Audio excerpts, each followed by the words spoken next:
send me a few pictures, and most sections seemed to be filled. It wasn't a sellout, but there was supposedly over 19,000 people in attendance. Of course, it's easier to draw a decent crowd when tickets are selling for $3 hours before the game starts. Angel Reese's game tickets just dropped to $2, yep, cheaper than a gas station hot dog. And fans are wondering if that low price should come with a refund. After a performance that had referees doing double takes, the arena looked almost empty. So what went wrong? Why is social media dragging her so hard? Stick around, this story is full of drama, and honestly, last night's shooting stats were more laughable than a bad reality show. WNBA, they're having troubles with tickets now, because I think Caitlin Clark is out for what? How many weeks is she out? She's ruled out for the June 7th game. That's when she was supposed to meet up with Angel Reese again. And Chicago Sky, and there's a massive drop in ticket sales. This is after the take foul that she had on Reese and ended with a shove, and she got a flagrant foul, and they gave Reese and the other chick a foul. And I don't know, I guess she has a left quad strain, and she's going to miss at least 4 games is what they're saying. Yeah. Okay. Just $3 to watch a professional basketball game. Seriously, that's less than a sad sandwich from a vending machine. But right now, that's all it takes to see Angel Reese and the Chicago Sky play in a full-size NBA arena. Now, I'm not saying it's a bad deal. Technically, it costs less than a ticket to a high school JV game. But if someone gave me $3 and said, pick Sky tickets or a gas station hot dog, I'd probably already be halfway through that mystery meat before they even said, rebound stats. For Angel Reese and selling tickets and people watching her play is a lie. It's been proven time and time again, and it's been once again proven in a very embarrassing fashion for Angel Reese and the Chicago Sky, as Indiana travels to Chicago tonight at 8 o'clock start to take on Angel Reese and the Chicago Sky, and they're playing without Caitlin Clark. Apparently now Stephanie White will not be at the game. I'm not even doing a video on that. I see a whole bunch of stuff being on that. I couldn't care less. Here's the twist, there were 19,000 fans in the arena. Yep, that number's real. Sounds like a big win for the WNBA, right? A packed house, tons of energy, great for women's basketball.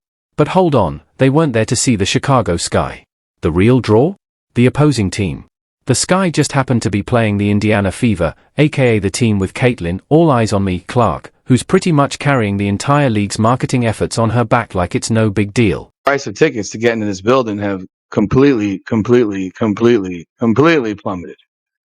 It's hitting levels of Miami Marlins baseball games. And for those of you who don't know, I could get a ticket for a Miami Marlins baseball game to sit row 3 for $5. That's how bad it is for Miami Marlins baseball. So sure, 19,000 people showed up, but let's be honest, that wasn't a Chicago Sky fan base. That was a full-on Caitlin Clark roadshow making its way through the Midwest.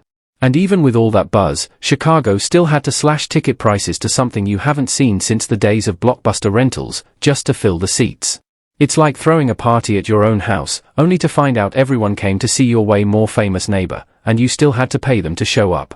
I'm really dead serious when I say this. I'm beating a lot of them, but I'm burying Angel Reese one-on-one. And I'm a big WNBA fan. She's just big. She's not even good. She's listed at 6'3". That means she's 6'1". I'm forcing her left, forcing her right. I don't know if she even knows what hand she is. Shooting efficiency list.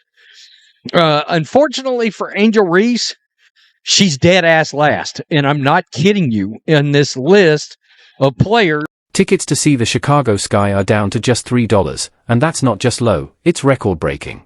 Someone might want to frame this moment for the history books so future generations understand just how rough it got. Honestly, at this rate, the team might want to throw in a free taco with each ticket just to make it worth people's time.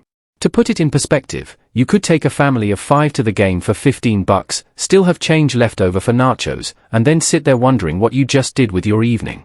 But the real spotlight? It's on Angel Reese. Sure, we've all heard the buzz, the confidence, the Bayou Barbie brand, the $1 million nil deals, the TikToks. But here's the question, when does all that translate into actually wanting to play the game?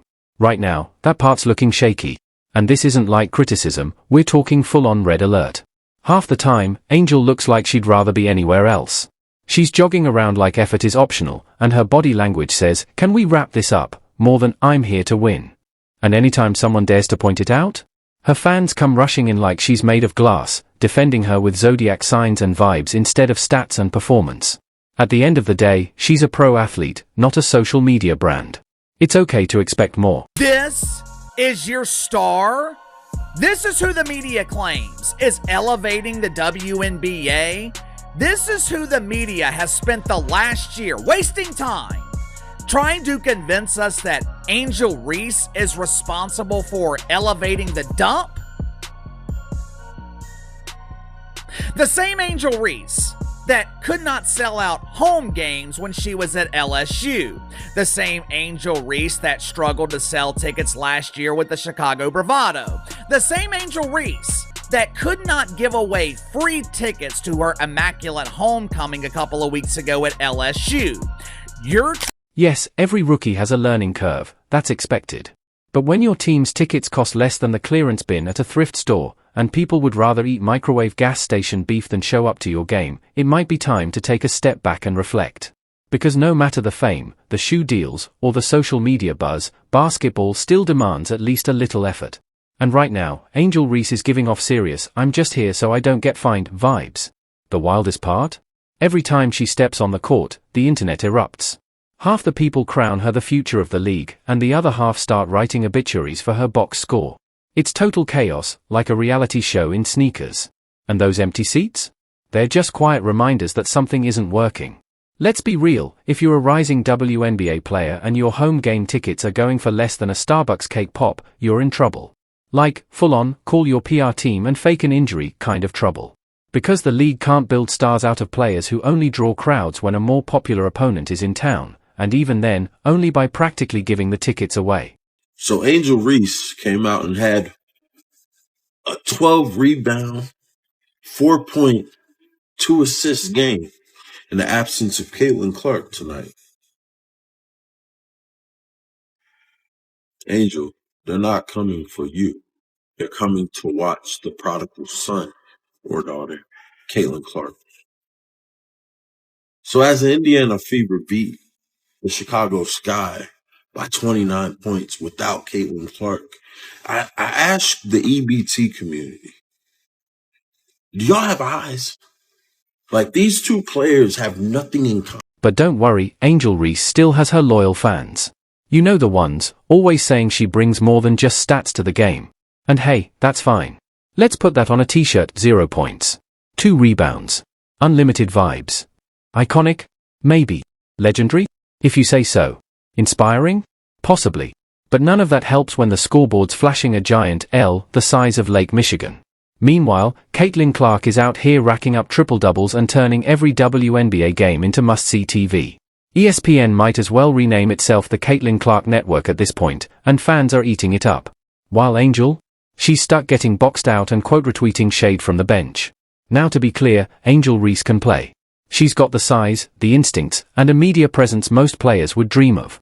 But lately, her stat line looks like it vanished into thin air. Blink, and you'll miss her impact on the court. She's blending in so much, she might as well be part of the floor.